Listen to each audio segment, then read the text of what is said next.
Assalamualaikum warahmatullahi wabarakatuh. Kami dari kelompok 6 akan mempresentasikan hasil diskusi kami yaitu tentang bunyi dan indera pendengaran.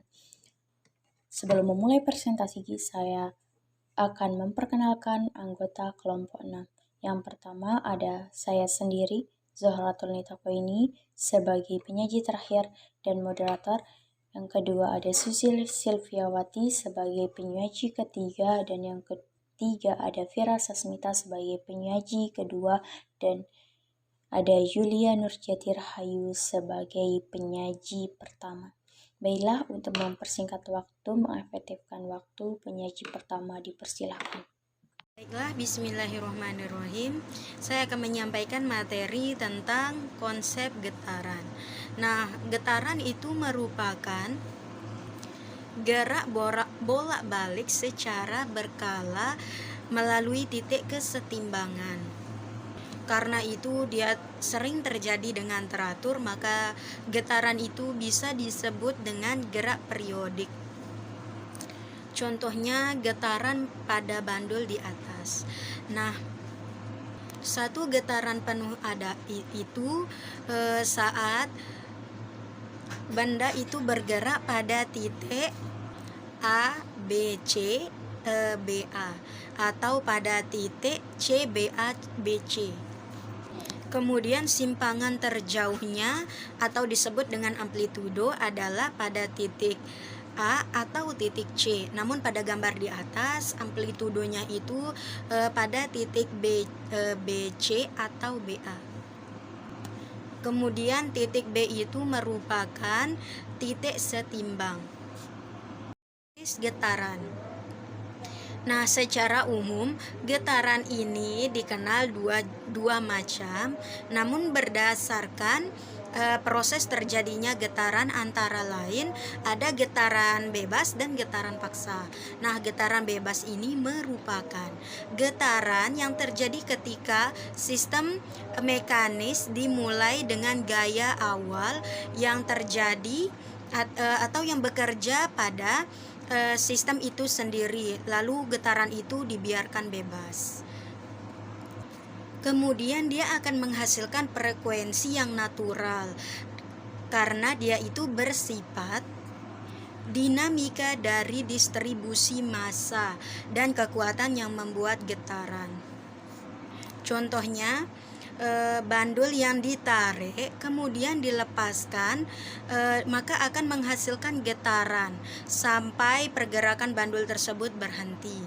Nah, kemudian ada getaran paksa, yaitu suatu getaran yang terjadi ketika gerakan bolak-balik yang dipengaruhi oleh gaya luar yang secara paksa untuk menciptakan suatu sistem. Nah, contohnya adalah pada rumah yang roboh. Itu terjadi karena ada getaran pada gempa. Maksudnya ketika terjadinya gempa. Kemudian contoh getaran dalam kehidupan sehari-hari diantaranya satu, senar gitar yang dipetik. Dua, ayunan anak-anak yang dimainkan. Nah, yang ketiga, bandul jam dinding yang sedang bergoyang. Empat, mister plastik yang dijepit. Nah, yang kelima adalah pegas yang diberi beban. Kemudian B, konsep gelombang. Gelombang merupakan getaran yang merambat melalui suatu medium atau perantara yang membawa energi dari suatu tempat ke tempat yang lain. Nah, kemudian gelombang ini dia tidak bisa dipisahkan dengan getaran karena mereka harus menyatu, gitu kan. Kemudian ada jenis-jenis gelombang. Nah, pertama berdasarkan arah getarannya. Dibagi menjadi dua. Pertama ada gelombang longitudinal, yang dimana gelombang ini yang arah getarannya berimpit dengan arah rambatannya. Contohnya adalah gelombang bunyi. Nah, kemudian yang kedua adalah gelombang transversal, yaitu gelombang yang arah getarannya itu tegak lurus dengan arah rambatannya. Contohnya adalah gelombang cahaya dan gelombang pada tali. Kemudian gelombang yang berdasarkan amplitudonya dibagi menjadi dua. Yang pertama adalah gelombang berjalan, yang dimana adalah gelombang ini dengan amplitudonya tetap pada setiap titik yang dilalui gelombang. Contohnya adalah gelombang pada tali. Kemudian gelombang diam atau berdiri atau disebut dengan juga stasioner, yaitu gelombang yang amplitudonya berubah. Contohnya adalah pada gelombang senar gitar yang dipetik. Kemudian gelombang berdasarkan medium rambatannya dibagi menjadi dua. Yang pertama adalah gelombang mekanik, yaitu gelombang yang memerlukan medium dalam perambatannya. Contohnya adalah bawah atas gelombang air, gelombang pada tali, dan gelombang bunyi. Kemudian gelombang 2, gelombang elektromagnetik, yaitu gelombang yang tidak memerlukan medium. Contohnya adalah gelombang cahaya. Dan ciri-ciri gelombang diantaranya satu gelombang itu terdiri dari satu bukit atau satu lembah. Itu terjadi pada gelombang transversal, atau berdiri dari satu rapatan dan satu renggangan. Itu terjadi pada gelombang longitudinal. Satu gelombang juga bisa jarak dari puncak ke puncak lainnya, atau jarak lembah ke lembah lainnya. Dan satu gelombang juga bisa jarak dari pusat rapatan ke rapatan lainnya, atau satu regangan ke regangan lainnya. Nah, yang kemudian kedua ada periode. Periode gelombang itu sama dengan periode getaran. Begitupun juga rumusnya. Kemudian yang ketiga adalah frekuensi getaran. Frekuensi gelombang. Frekuensi gelombang ini sama juga dengan frekuensi getaran. Begitupun juga dengan rumusnya. Kemudian keempat ada amplitudo. Amplitudo juga sama dengan amplitudo getaran. Nah, namun amplitudo gelombang ini memiliki berbagai bagian dan juga pengertian. Diantaranya ada panjang gelombang. Nah, yang dimana panjangnya satu gelombang atau perpindahan yang terjadi pada gelombang dalam waktu satu periode. Kemudian B ada cepat rambat gelombang, adalah jarak yang ditempuh gelombang dalam persatuan waktu. Kemudian C ada simpangan gelombang, adalah jarak penyimpangan dari titik setimbang pada saat tertentu.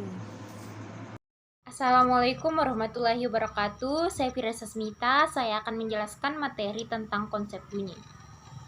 Bunyi adalah salah satu jenis gelombang longitudinal yang dihasilkan dari getaran suatu benda. Gelombang longitudinal merupakan gelombang yang arah rambatan sejajar dengan arah getarannya. Sebagai contoh, ketika seseorang memukul gendang, permukaan gendang akan bergetar dan merapatkan sekaligus merenggangkan kolom udaranya. Molekul-molekul udara yang bergetar akan merambat ke berbagai arah. Molekul udara yang merambat akan menghasilkan tekanan tinggi, sementara molekul yang merenggang akan bertekanan rendah. Gelombang yang bertekanan tinggi dan rendah akan bergantian bergerak di udara. Gelombang tersebut akan ditangkap oleh telinga manusia sehingga kita dapat mendengar suaranya. Hubungan antara bunyi dan indera pendengar sangatlah erat. Bunyi bisa ditangkap dengan menggunakan indera pendengaran, yakni telinga. Tanpa indera pendengaran, bunyi tak akan bisa ditangkap atau didengar oleh makhluk hidup. Bunyi atau suara adalah gelombang. Gelombang sendiri artinya sebagai sebuah getaran yang merambat. Getaran bunyi merambat melalui medium dan masuk ke dalam telinga manusia dan membuat gendang telinga bergetar. Getaran tersebut kemudian bergerak menuju ke rumah siput dan menyebabkan cairan pada daerah tersebut ikut bergetar. Getaran ini membuat sel rambut mengeluarkan sinyal saraf. Selanjutnya ditangkap saraf auditori. Saraf auditori ini kemudian mengirim sinyal tersebut ke otak untuk diolah. Selanjutnya ada komponen bunyi. Sumber bunyi berupa benda-benda yang bergetar. Dilihat dari bahannya, sumber bunyi ada 3 macam, yakni logam, kulit, udara. Selain perbedaan bahannya, sumber bunyi dapat dibedakan oleh bentuk dan ukurannya. Bila bentuk berbeda, maka berbeda pula bunyinya. Jika sumber bunyi akan berbeda oleh perbedaan benda, bahan, bentuk, dan ukurannya, sumber bunyi akan bergetar. Bila terdapat tenaga atau energi yang menggetarkannya, tenaga ini bisa berupa yang pertama tenaga manusia, yang kedua tenaga listrik, yang ketiga tenaga angin, yang keempat tenaga uap, yang kelima tenaga air, dan sebagainya. Contoh, jam waker. Tenaga dapat disimpan untuk berbunyi. Pemain biola tidak langsung menyentuh sumber bunyinya. B. Pengantar bunyi. Udara adalah pengantar bunyi yang saling banyak kita gunakan. Namun sebenarnya udara pengantar bunyi yang lambat bukan berarti tidak baik. Kecepatan merambat bagi udara sebagai pengantar bunyi hanya 345 meter per detik. C. Frekuensi bunyi. Tinggi rendahnya bunyi ditentukan oleh cepat lambatnya getaran dari sumber bunyi. Biasanya dari banyaknya getaran per detik, semakin banyak getaran per detiknya, semakin tinggi bunyinya, dan banyak getaran per detik ini disebut frekuensi. Dalam penggulungan frekuensi, biasanya dihitung dengan satuan CPS atau kilohertz per seconds, yang berarti getaran per detik. Di samping itu, khususnya dalam teknik radio dipakai pula satuan Hz atau Hertz. Ini diambil dari nama Heinrich Hertz, seorang ahli pengetahuan alam bangsa Jerman. Maka 440 CPS sama dengan 440 Hz, sama dengan 440 getar per detik. Secara umum, daya dengar manusia antara 16 Hz sampai dengan 16.000 Hz. Usia merupakan salah satu pengaruh frekuensi tinggi rendahnya daya dengar manusia. Yang kedua ada kekuatan bunyi. Bunyi yang kuat berbeda dengan bunyi yang tinggi. Kekuatan bunyi ditentukan oleh yang pertama, amplitudo adalah lembar getar atau simpang getar yang dibuat oleh sumber bunyi. Semakin lebar getarannya, semakin kuat pula bunyinya. Yang kedua adalah resonansi, berarti ikut bergetar sejalan getaran bunyi. Biasanya dilakukan oleh benda atau bagian terdekatnya. Dan sedikit banyak kejadian ini akan menambah kekuatan getar sumber bunyi. Yang ketiga, jarak. Dimaksud bahwa kekuatan bunyi juga ditentukan oleh jarak antara sumber bunyi dengan alat pendengar atau penerima. Semakin dekat akan semakin keras bunyinya. Sebagaimana frekuensi, kekuatan bunyi juga dapat diukur.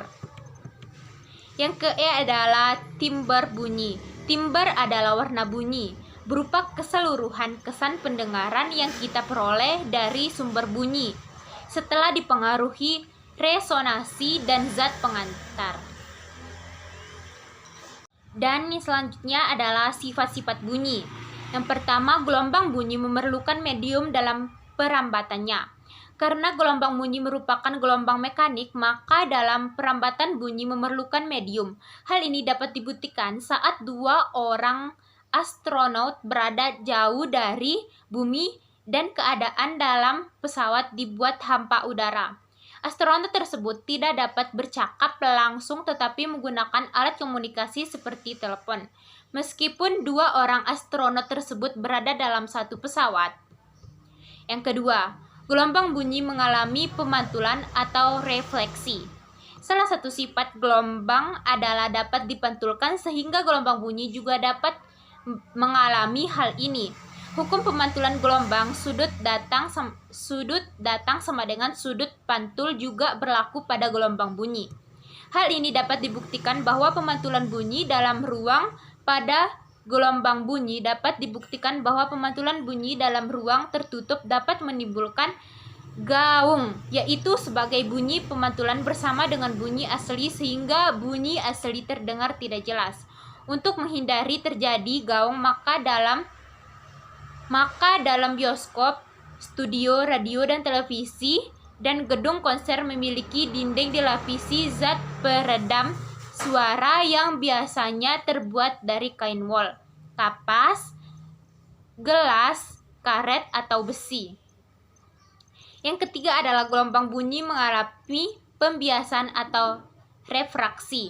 Salah satu sifat gelombang adalah mengalami pembiasan. Peristiwa pembiasan dalam kehidupan sehari-hari, misalnya pada malam hari, bunyi petir terdengar lebih keras daripada siang hari. Hal ini disebabkan karena pada siang hari, udara lapis atas lebih dingin daripada lapisan bawah karena cepat rambat bunyi pada suhu dingin lebih kecil daripada suhu panas. Maka kecepatan bunyi di lapisan udara atas lebih kecil daripada lapisan bawah, yang berakibat medium lapisan atas lebih rapat dari medium lapisan bawah.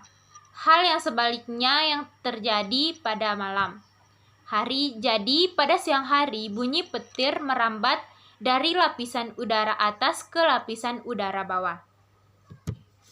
Yang keempat adalah gelombang bunyi mengalami pelenturan atau difraksi. Gelombang bunyi sangat mudah mengalami difraksi karena gelombang bunyi di udara memiliki panjang gelombang dalam rentang sentimeter sampai beberapa meter.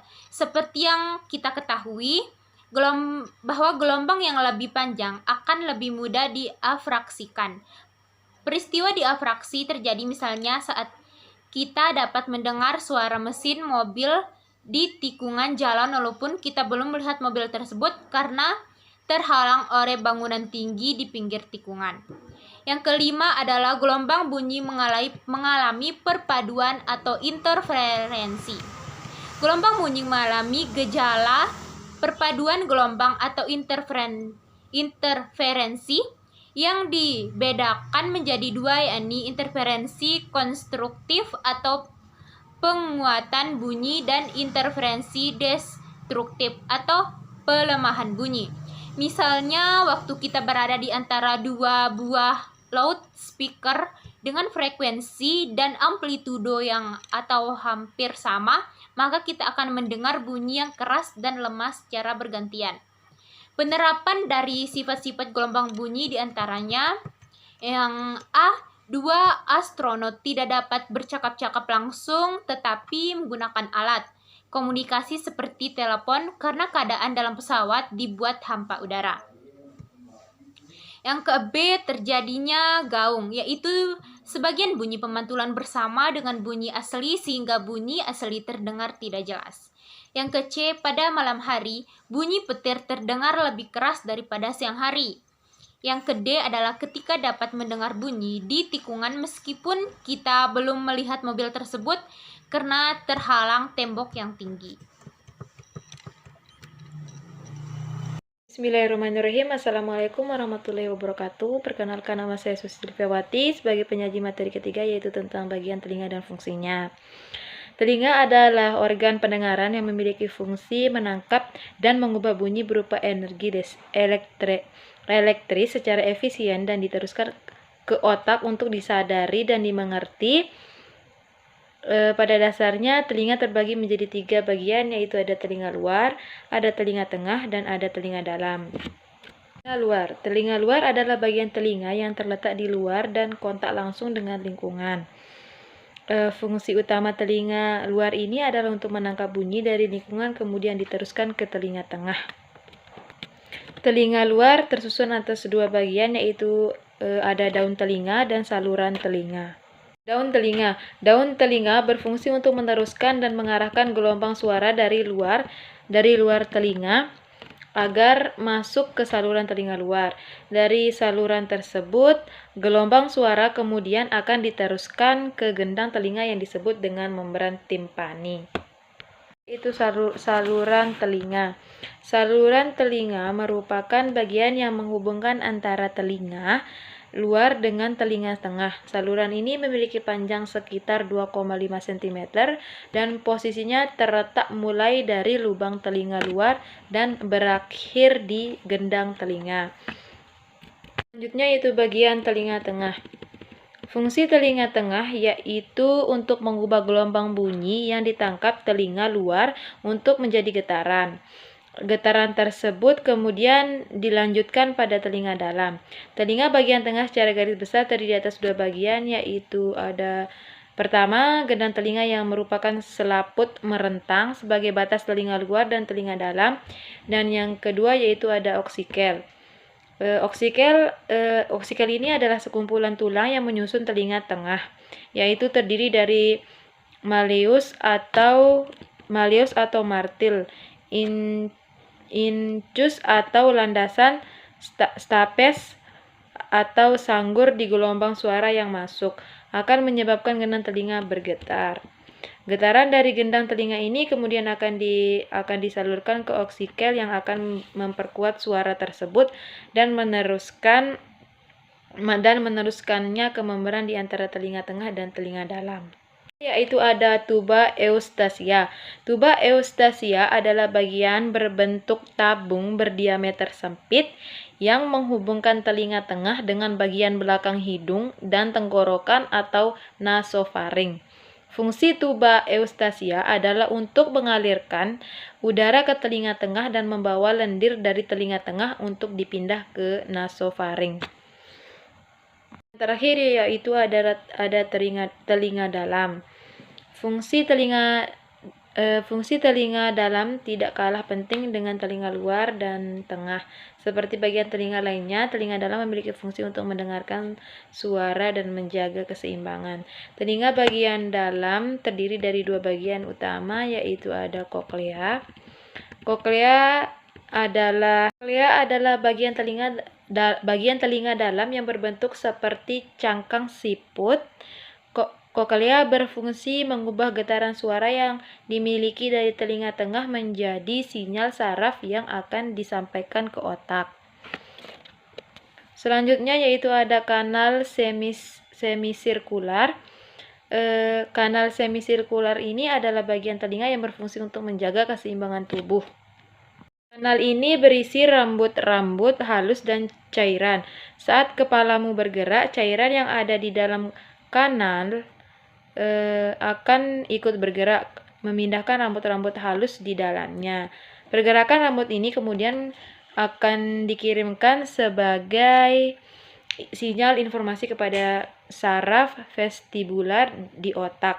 Setelah menerima informasi tersebut, otak kemudian menginterpretasikan sinyal ini dan mengirimkan informasi ke otot untuk menyesuaikan sehingga tubuh tetap bisa berada di posisi yang seimbang.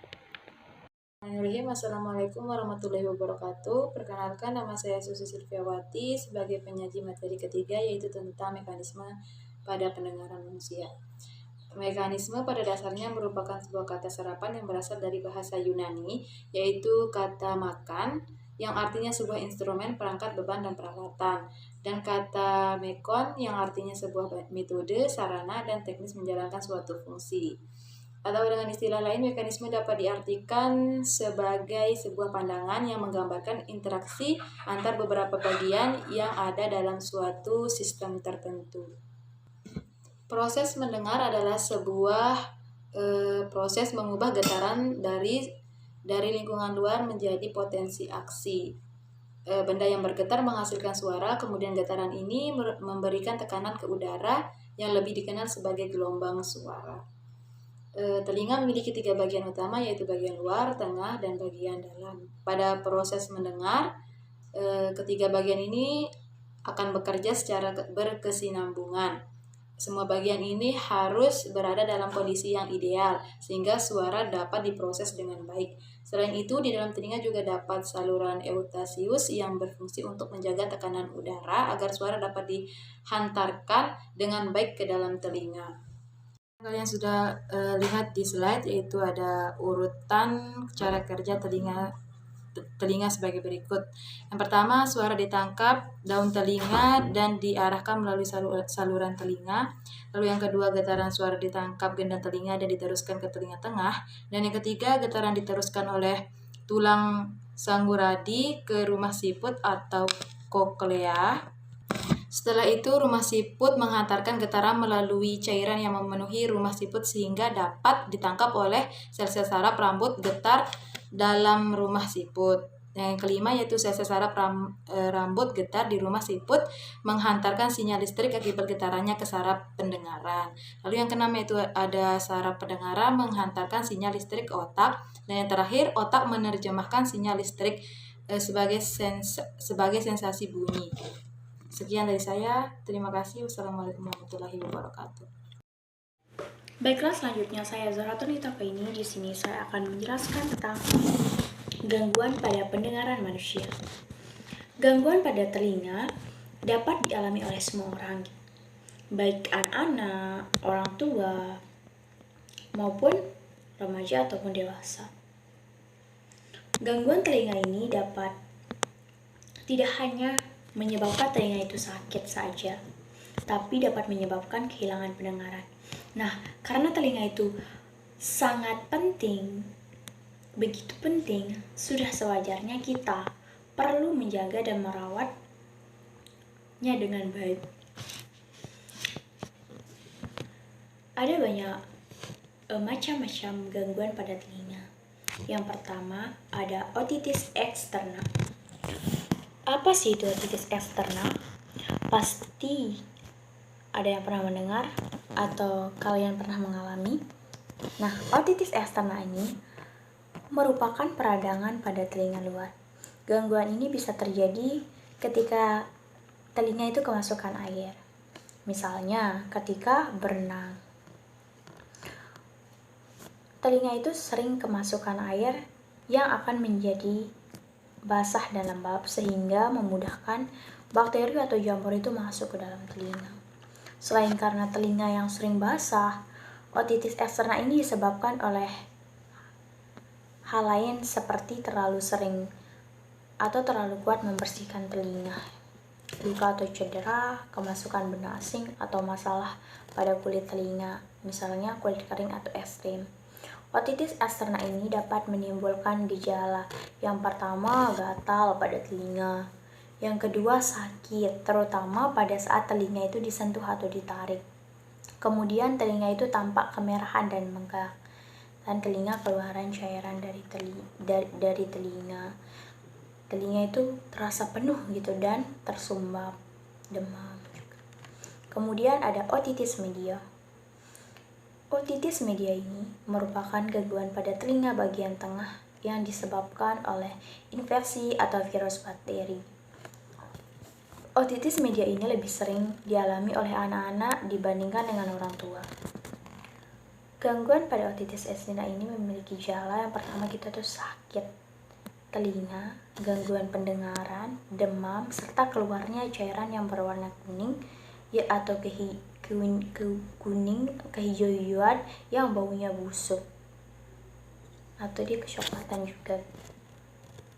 Selanjutnya ada otitis interna. Otitis interna ini adalah infeksi pada telinga yang mengendalikan fungsi pendengaran dan menjaga keseimbangan tubuh. Gangguan pada telinga ini dapat terjadi akibat otitis media yang tidak diobati dan infeksi virus atau bakteri di telinga. Gejala infeksi telinga bagian dalam meliputi vertigo, pusing, sulit berdiri atau duduk, mual, telinga berdenging, sakit telinga, dan kehilangan pendengaran. Kemudian selanjutnya gendang telinga pecah.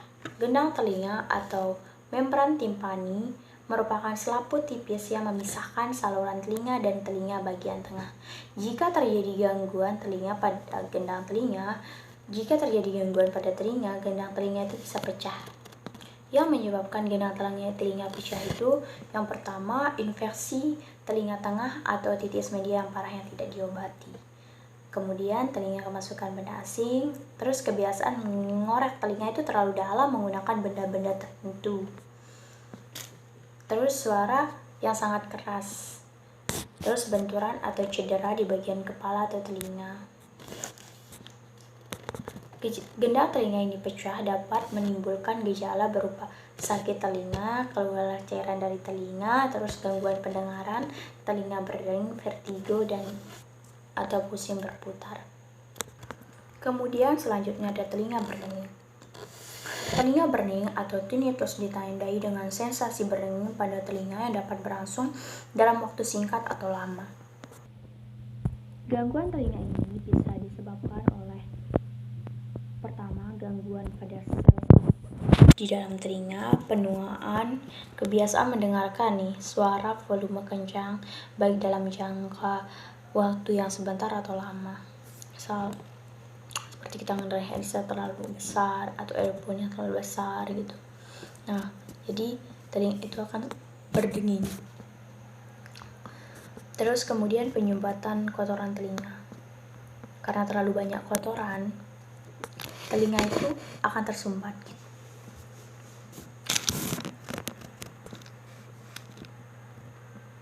Selanjutnya kolesteatoma. Apa sih itu kolesteatoma? Kolesteatoma ini merupakan gangguan pada telinga yang disebabkan oleh pertumbuhan jaringan kulit yang tidak normal di dekat gendang telinga atau ruang telinga bagian tengah. Pertumbuhan jaringan kulit ini dapat mengakibatkan jaringan dan tulang di sekitar telinga tengah mengalami kerusakan sehingga fungsi telinga itu terganggu. Kolesteatoma ini dapat menimbulkan gejala yang pertama, nyeri. Telinga itu berbau busuk. Keluar cairan dari telinga. Telinga itu terasa penuh, tersumbat. Terus gangguan pendengaran serta melemahnya otot wajah di bagian sisi telinga yang terkena kolesteatoma. Selanjutnya ada otosklerosis.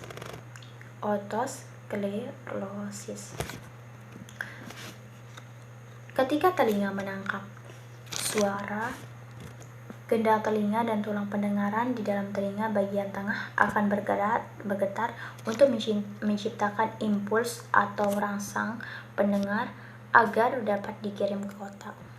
Ketika rangsang itu tersebut sampai ke otak, terjadilah proses pendengaran.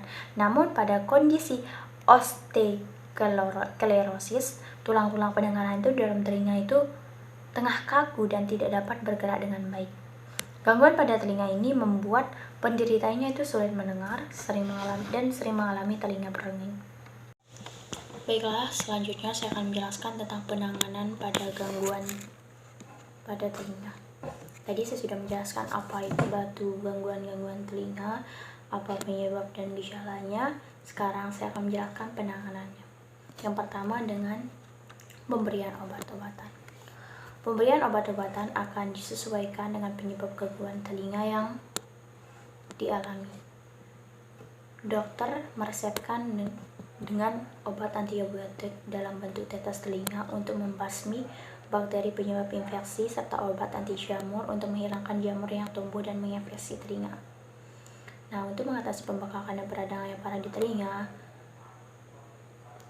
dokter memberikan atau meresepkan obat tetes telinga, kortikosteroid, dan jika gangguan pada telinga membuat kesakitan, dokter meresepkan pereda nyeri atau seperti paracetamol atau ibuprofen. Kemudian operasi. Jika antibiotik itu tidak efektif, nah untuk mengatasi gangguan pada telinga atau jika cairan menumpuk di telinga selama 3 bulan, lebih dari 3 bulan, dokter dapat melakukan operasi pada gendang telinga atau miringotomi. Tindakan ini dilakukan untuk mengeringkan cairan atau nanah yang terperangkap di belakang gendang telinga. Pada kondisi gendang telinga pecah, dokter itu menambal atau menutup lubang dengan patch atau melakukan tindakan operasi timpanoplasti.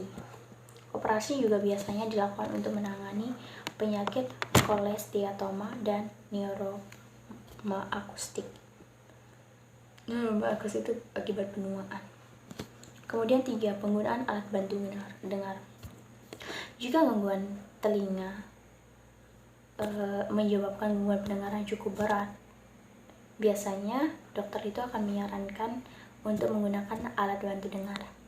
Nah, untuk kasus tersebut, dokter itu menyarankan untuk menjalani operasi implan koklea. Gangguan pada telinga merupakan masalah kesehatan yang serius karena dapat menimbulkan gangguan pendengaran dan komplikasi lainnya seperti meningitis. Oleh karena itu, kita perlu memeriksakan ke dokter THT untuk mendapatkan pengobatan yang tepat ketika mengalami gangguan pada telinga. Nah, bagaimana sebelum melakukan penanganan? Kita perlu mencegah dulu gitu kan. Apa yang harus kita lakukan? Yang pertama, kita harus melindungi telinga kita dari suara-suara keras. Semisal kita menggunakan handphone, mendengarkan musik, jangan terlalu keras.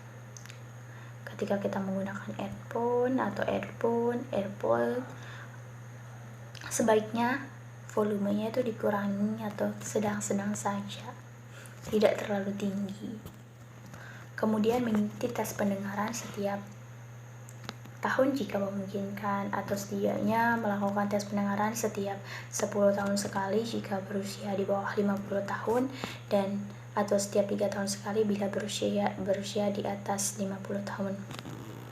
Kemudian mendengarkan musik atau menonton TV dengan volume suara yang tidak terlalu keras. Kemudian mengeringkan telinga setelah mandi atau berenang. Selanjutnya menanyakan kepada dokter mengenai pengaruh obat yang digunakan terhadap pendengaran. Dan selanjutnya mengikuti anjuran dan penanganan yang diberikan oleh dokter saat mengalami infeksi telinga atau menderita penyakit lainnya. Selanjutnya mendapatkan vaksin dan mengimunisasi anak dengan vaksin seperti vaksin meningitis dan vaksin MR atau MMR. Dia tidak merokok atau memasukkan jari, cotton bud atau tisu ke dalam telinga.